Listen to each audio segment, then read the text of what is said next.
Good morning. मैं Mrs Sangeeta Jain Samant, associate professor of home science, government college Arai, Ajmer. आज BA part 2 home science के बच्चों को रोग के चैप्टर के बारे में बताने जा रही हूँ। रोग अथवा डिजीज़। विभिन्न रोगाणु शरीर में प्रवेश करके शरीर को रोगग्रस्त कर देते हैं। शरीर में प्रविष्ट रोगाणुओं तथा रक्त में उपस्थित एंटीबॉडीज़ एवं श्वेत रक्त कणिकाओं यानी WBC के बीच एक युद्ध चलता रहता है। अगर WBC यानी श्वेत रक्त कणिकाएं शरीर में जो रोगाणु जिन्होंने प्रवेश किया है उनको मार डालती हैं तो रोग नहीं फैलता है। अगर मान लीजिए रोगाणु श्वेत रक्त कणिकाओं द्वारा नष्ट नहीं हो पाते हैं तो वे अनेक रोग फैलाते हैं। कभी हमारी फेफड़ों में, कभी आंत में, छोटी बड़ी, कभी केंद्रीय नाड़ी संस्थान में, आमाशय में, मस्तिष्क तक पहुंच जाते हैं और तीव्र गति से वंशवृद्धि करते हैं। टॉक्सिन्स छोड़ते हैं। टॉक्सिन्स मतलब जो पॉइजन्स होते हैं वे वहाँ की ऊतकों और कोशिकाओं को भी क्षतिग्रस्त कर देते हैं और फिर व्यक्ति रोगी बन जाता है। रोगग्रस्त होने से हमारी शरीर की शक्ति कम हो जाती है, कार्य क्षमता भी कम हो जाती है, कमज़ोरी भी आ जाती है और रोग होने पर कई ऐसे लक्षण हैं जिससे हमें तकलीफ़ होती है और अगर उपचार समय पर ना हो तो काफ़ी तकलीफ़ का सामना करना पड़ता है और कभी कभी जीवन से भी हाथ धोना पड़ता है। लाइए अब हम जानते हैं कि रोग विभिन्न प्रकार के तथा विभिन्न कारणों से फैलते हैं। कौन से कारण हैं जिनसे रोग फैलते हैं? पहला, जल, भोजन, पेय पदार्थ तथा दुग्ध वाहित रोग। जैसे इन सब से जो फैलते हैं वो रोग फॉर एग्ज़ाम्पल आपके हैं हैजा, जिसको हम अंग्रेजी में कॉलेरा कहते हैं, टाइफाइड, डिफ्थीरिया आदि। दूसरे प्रकार कुछ वायरस या वायु वहित रोग होते हैं जैसे चेचक यानी स्मॉल पॉक्स, छोटी माता यानी चिकन पॉक्स, काली खांसी यानी वुपिंग कॉफ, टीबी यानी क्षय रोग और पोलियो। इसके अलावा भी अन्य रोग हैं जो वायरस द्वारा फैलते हैं। ये चंद रोग हैं जिनके हम यहाँ मेंशन कर रहे हैं। तीसरा है कीट एवं जीव जंतुओं द्वारा उत्पन्न रोग जैसे कि मलेरिया मच्छरों द्वारा, फाइलेरिया वो भी मच्छरों द्वारा होता है। चौथे प्रकार के हैं प्रत्यक्ष संपर्क द्वारा फैलने वाले रोग। प्रत्यक्ष मतलब बिल्कुल एक दूसरे से टच में आने से, जैसे जल संत्रास हाइड्रोफोबिया, जैसे कि यौन रोग यानी वेनेरियल डिजीज़ेस, जैसे कि वेनेरियल में एड्स भी आता है, जैसे टेटनस, ट्रैकोमा, स्केबीज़ आदि। पांचवें प्रकार के हैं कृमि रोग यानी जो वर्म्स से होते हैं। कृमि गोल कृमि भी हो सकते हैं, राउंड वर्म, डोरे कृमि यानी थ्रेड वर्म्स, अंकुश कृमि यानी हुक वर्म और ग्यूनिया कृमि यानी गिनी वर्म। छठे, प्रोटोजोआ द्वारा फैलने वाले रोग अमीबाइसिस तथा entamoeba histolytica plus plasmodium vivax आदि प्रोटोजोआ द्वारा फैलते हैं।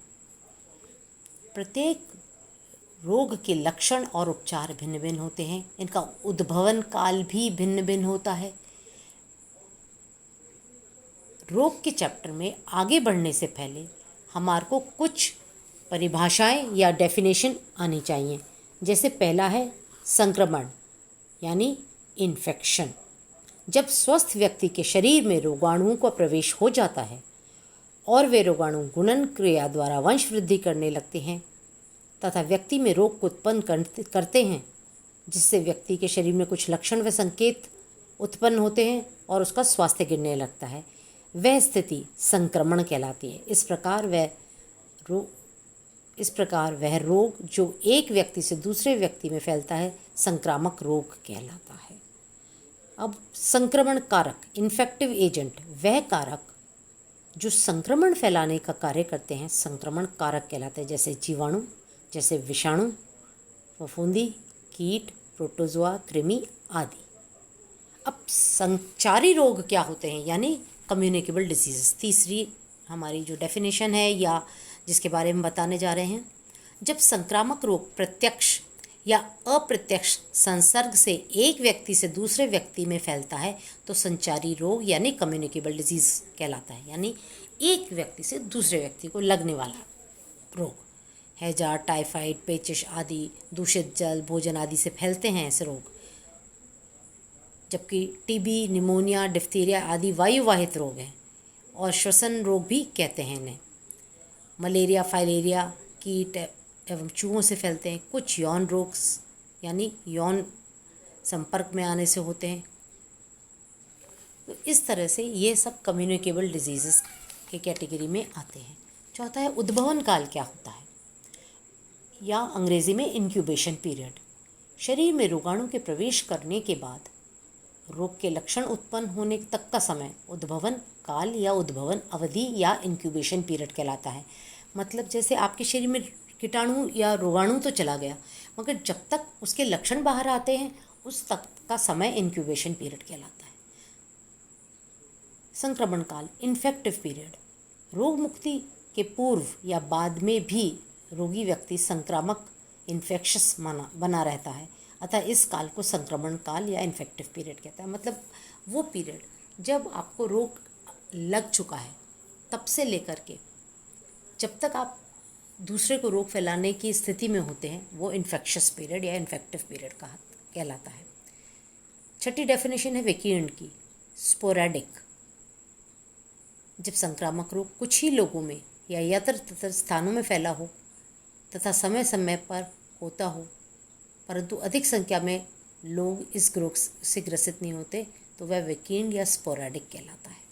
मतलब बहुत लोगों को नहीं होता, कुछ एक ग्रुप को हो जाता है या कम संख्या में लोगों को होता है। सातवीं है स्थानिक, एंडेमिक। जब संक्रामक रोग एक ही समय में एक ही सीमित क्षेत्र में फैला हो तो स्थानिक कहलाता है, यानी एंडेमिक कहलाता है कि एक पर्टिकुलर एरिया में ही फैला है। जैसे वाराणसी में फैल गया, जैसे सूरत में फैल गया, अहमदाबाद में फैल गया। तो इस तरह से वाराणसी में हैजा फैला था, सूरत में फाइलेरिया, सूरत में प्लेग भी फैला था, अहमदाबाद में टीबी हुआ था, क्षय रोग। तो इस तरह से ये एरिया स्पेसिफिक हो जाते हैं, स्थानिक हो जाते हैं, एंडेमिक कहलाते हैं। आपका नेक्स्ट आठवीं है महामारी, एपिडेमिक। जब संक्रामक रोग शीघ्र ही एक निश्चित समय में अधिक विस्तृत क्षेत्रों में फैला हो और एक साथ असंख्य लोग इससे पीड़ित हो तो वह महामारी या एपिडेमिक कहलाती है। जैसे एक ज़माने में हैजा हुआ था, काली खांसी, पोलियो, इस तरह के ये सब महामारी के रूप में जैसे पूरे भारतवर्ष में फैल गए तो ये महामारी कहलाती है। विश्वमारी यानी पेंडेमिक। जब संक्रामक रोग एक निश्चित समय में महामारी की तरह पूरे विश्व में फैला हो उसे विश्वमारी कहते हैं। जैसे कि इन्फ्लुएंज़ा 1955 में फैला था, हैजा 1962 में फैला था, जैसे कि आप आजकल कोविड यानी कोरोना, कोविड-19 आपका 2020 में आपका जो है ये फैला हुआ है। तो ये सब विश्वमारी यानी पेंडेमिक कहलाती है। 10वीं है रोगवाहक, वेक्टर। जिन माध्यमों के द्वारा रोगाणु संक्रमित व्यक्ति से स्वस्थ व्यक्ति में पहुंचकर रोग को प्रसारित करते हैं वे माध्यम रोगवाहक या वेक्टर कहलाते हैं। मतलब जिस चेन से वो वहाँ पहुँच रहे हैं, जिसके माध्यम से पहुँच रहे हैं, वे रोगवाहक वेक्टर बन जाते हैं। संक्रामक व संवाहक, कैरियर। कैरियर में आपके 4 प्रकार के होते हैं। ऐसे व्यक्ति जो स्वयं तो रोग मुक्त हो जाते हैं मगर उनमें रोग के अपने लक्षण तो है नहीं परंतु निरंतर ही रोग के जीवाणुओं को प्रसारित करते रहते हैं या कैरियर बन जाते हैं। संक्रामक संवाहक कहलाते हैं। ऐसे व्यक्ति खतरनाक हो जाते हैं। मैंने आपको बताया ये 4 भागों में होते हैं। जैसे उद्भवन अवधि के रोगवाहक, जब स्वस्थ व्यक्ति के शरीर में रोगाणु प्रवेश कर जाते हैं, लक्षण प्रकट करने से पूर्व ही रोगाणु प्रसारित करना प्रारंभ कर देते हैं तो इंक्यूबेटरी कैरियर कहलाते हैं। जैसे कि आजकल हो रहा है कोरोना के वक्त। रोग मुक्ति के बाद रोगवाहक, मतलब आप व्यक्ति तो ठीक हो गया मगर वो फिर भी कैरियर रहता है, जैसे हैजा, टाइफाइड, पोलियो आदि में। इनको अंग्रेज़ी में हम कॉन्वेलेसेंट कैरियर कहते हैं। फिर एक दीर्घकालीन रोगवाहक यानी क्रॉनिक कैरियर, जो स्वस्थ तो हो जाता है व्यक्ति, फिर भी अपने लंबे समय तक अपने शरीर में रोगाणुओं को निष्कासित करता रहता है। ऐसे रोगवाहक हैं टाइफाइड, डिphtheria के क्रॉनिक कैरियर्स यानी दीर्घकालीन रोगवाहक। और चौथा एवं आखिरी है स्वस्थ रोगवाहक। व्यक्ति तो बिल्कुल स्वस्थ है, हेल्दी कैरियर है, उसमें रोग का कोई लक्षण नहीं है, परंतु रोगाणु तो उसके शरीर में है और वह उनको हेल्दी होने के बावजूद भी निष्कासित करते रहते हैं। ऐसे रोगवाहक काफ़ी खतरनाक होते हैं और पोलियो, क्षय रोग, मेनिंजाइटिस आदि इस स्वस्थ रोगवाहक द्वारा फैलते हैं। धन्यवाद।